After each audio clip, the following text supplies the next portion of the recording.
लेकिन Asia cup का पहला शतक बाबर आजम के हिस्से में जो इस टूर्नामेंट का रहा, इस एडिशन का रहा, और अगर आप ओवरऑल भी देखोगे तो एशिया कप में ये बाबर आजम का पहला शतक है। भारत के साथ मुकाबला होने से पहले बाबर आजम का एक इस तरीके का 100 अगेन जो हम कह रहे हैं कि बात, आप ये मत सोचिए कि नेपाल ने अच्छी गेंदबाजी भी करी थी, प्रेशर गुड यार, क्या बात, वेल प्ले, तेज बहुत थी टीम को और बाबर आजम ने वहां पर आकर 100 फिर से मार दिया। तो एशिया कप के स्टार्ट में चाहे वो वर्सेस नेपाल है, जो कल से बाबर बात कर रहा है कॉन्फिडेंट, 2 लगातार 50 बनाया अफगानिस्तान के अगेंस्ट, यहाँ पे मुल्तान में 100 बनाया, अभी भी नॉट आउट है, अभी बचे हुए 9 ओवर।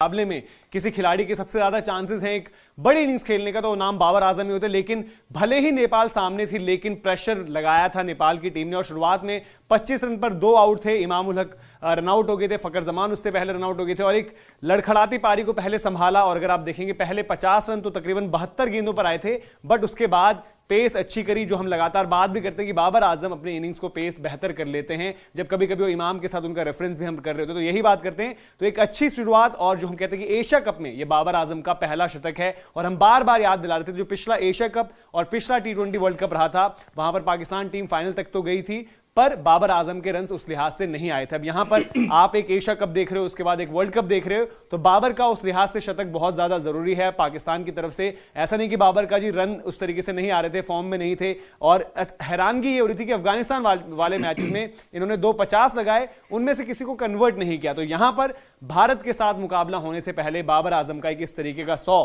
अगेन जो हम कह रहे हैं कि बात, आप ये मत सोचिए कि नेपाल ने अच्छी गेंदबाजी भी करी थी, प्रेशर भी लगाया था, रन रेट जो था बहुत वक्त तक 5 से अंदर कंट्रोल करके रखा था, और बाबर का एक कैच भी छूटा है जब वो मेरे ख्याल से 55 रन के स्कोर पर थे, वहां पर उनका कैच भी छूटा, कॉटन बोल्ट का चांस था। और आज के अगर स्टैंडर्ड्स आप देखेंगे तो आप उसको कहोगे रेगुलेशन, एक सिंपल सा वो चांस था, वो उनका जरूर बचा। और आखिर में जो बाबर का जिस तरीके से प्रोग्रेशन रही इनिंग्स की, उसमें एक क्रेडिट जो हम कहेंगे इफ्तिकार को भी जाता है, क्योंकि इफ्तिकार जब आए उस वक्त भी पाकिस्तान की टीम थोड़ा सा प्रॉब्लम में थी। आगा सलमान वहां पर एक रिवर्स स्वीप अटेम्प्ट करते हुए आउट हो गए थे, तो उन्होंने जो पार्टनरशिप लगाई दोनों ने, जिस तरीके से वहां से रिकवरी करी, तो वहां पर ये नहीं हुआ कि शेल में चले गए, इफ्तिकार भी फ्री फ्लोइंग खेलने लगे, बाउंड्रीज आने लगी।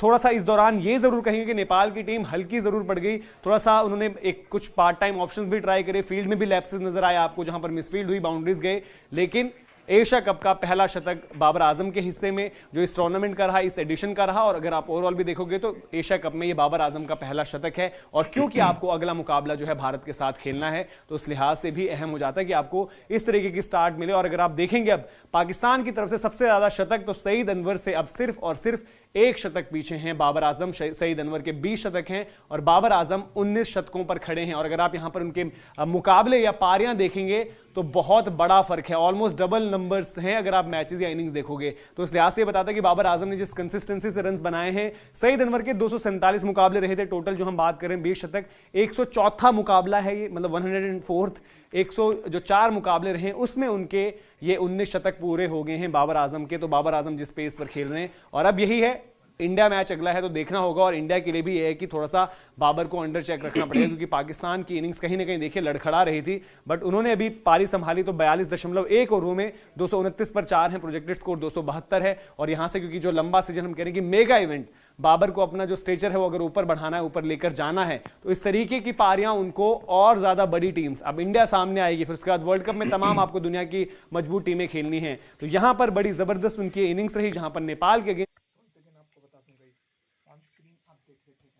अपनी टीम को उन्होंने संकट से उबारा, और काफी हद तक जैसे हम कह रहे हैं कि बार बार आपको बोल रहे हैं, इफ्तिकार की भी पारी को अभी आप वो मत करिए इग्नोर यहां पर, क्योंकि उनकी पारी और उनकी पार्टनरशिप काफी बड़ा एक फैक्टर रही। और अब देखते हैं क्या इफ्तिकार भी, जो उनके पास एबिलिटी है, अब आखिरी के जो तकरीबन 7-8 ओवर बचे हैं, इफ्तिकार का स्कोर 51 है, क्या इफ्तिकार यहां से अपना भी 100 कर पाते हैं?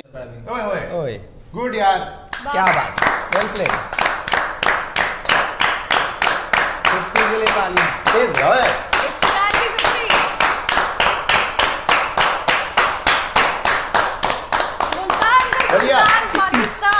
भाई। ये है कि एशिया कप का पहला मैच अब ये मारेगा ना, देखिए ये है, हो गई है, बड़ा प्लेयर बड़े मैच में रन बनाता है। हालांकि ये मैच इतना बड़ा नहीं था, लेकिन जरूरत थी टीम को, और बाबर आजम ने वहां पर आकर 100 फिर से मार दिया।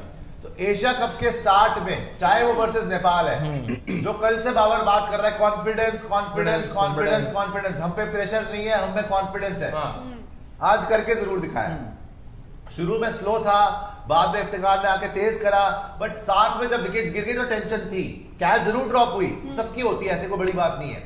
मगर मैं जो कल से बोल रहा हूँ, you can talk the talk, बातें सब कर सकते हैं, शादाब ने बोला था। कल ही टीम अनाउंस कर दी, आज इसने बोला भाई प्रेशर है, जो मर्जी है, हमें कॉन्फिडेंस है। नेपाल की टीम को इतनी बड़ी नहीं है, लेकिन नेपाल की टीम ने भी मुश्किल सिचुएशन में डाल दिया था 4 विकेट के बाद। बट ये आदमी का, जो मैं शुरू से इनके बारे में बोल रहा हूं, एक चीज है बाबर आजम के बारे में, अपनी विकेट पे प्राइस लगाना, जो सूर्य कुमार यादव नहीं करते ना ओडीआई में, जो शायद आपके हमारे और भी बैटर है जो नहीं करते। लेकिन बाबर आजम से सीख, संजू सैमसन को सीखना चाहिए कैसे एक इतने कंजूसी से खेला जाता है कि भाई अपनी चांसेस नहीं देनी बॉलर को। बाबर आजम से सीखने वाली बात है कि अपनी विकेट नहीं देनी तो नहीं देनी। और आज सबसे ज्यादा जरूरत थी, आप सोच रहे नेपाल से हार जाते तो क्या हाल होगा, और ऑलमोस्ट कैच फंसी गई थी। बट फाइट करते रहे इतनी धूप के अंदर, बॉलर्स के लिए मुश्किल था तो बैटर के लिए मुश्किल है भाई धूप। बहुत फाइट कर करके सेंचुरी कंप्लीट करी है, और एक स्टेटमेंट दिया है कि भैया यहाँ पर पाकिस्तान के अगेंस्ट बाकी टीम्स को भी फॉर्म अच्छी है। फॉर्म 2 लगातार 50 बनाया अफगानिस्तान के अगेंस्ट, यहाँ पे मुल्तान में 100 बनाया, अभी भी नॉट आउट है, अभी बचे हुए 9 ओवर, 8 ओवर लगा लो, 2 ओवर। तो यहाँ पर आप ये देख लो, ओए यार ये ऑर्डर आ रहा है शायद भाई, आगा सलमान और इफ्तिकार में से किसी एक को खिलाना हो और सौद शकील आपको डालने पड़े वहां पर, तो इफ्तिकार को रखना चाहिए। और इफ्तिकार ने आज वो काम किया भी है, क्योंकि आप देखिए बाकी के भी जब आगा भी बल्लेबाजी करना है, थोड़े से घबराए हुए से लगे, उस तरीके से डॉट बॉल्स बड़ी ज्यादा खेल ली गई थी उनके द्वारा, और फिर रिवर्स अटेम्प्ट किया, एग्जीक्यूट नहीं हुआ और आउट हो गए। और पाकिस्तान को भी थोड़ा सोचना होगा, क्योंकि एक वक्त पर थोड़ा सा फंसी हुई नजर आ रही थी। लेकिन बाबर आजम का एक जबरदस्त शतक, और बाद में जो हम कह रहे हैं कि उनका इनिंग्स प्रोग्रेशन देखेंगे तो वहां पर बेहतर किया उन्होंने। आखिर का जो 50 उन्होंने करा है अपनी हाफ सेंचुरी के बाद, वो अच्छे पेस पर आए। तो ये पूरी की पूरी अपडेट थी। अब देखते हैं क्या यहां से 230 हैं, 7 ओवर तकरीबन बचे हुए हैं, यहां से 300 के पार जाती है पाकिस्तान की टीम नहीं, या इफ्तिकार का शतक आता है नहीं। तो आपको क्या लगता है, कमेंट सेक्शन में अपनी राय जरूर दर्ज करें। और इसी दौरान बाबर ने मेरे ख्याल से छक्का लगाया है, जब उनका स्कोर हो जाएगा 109 रन 113 बॉलों पर।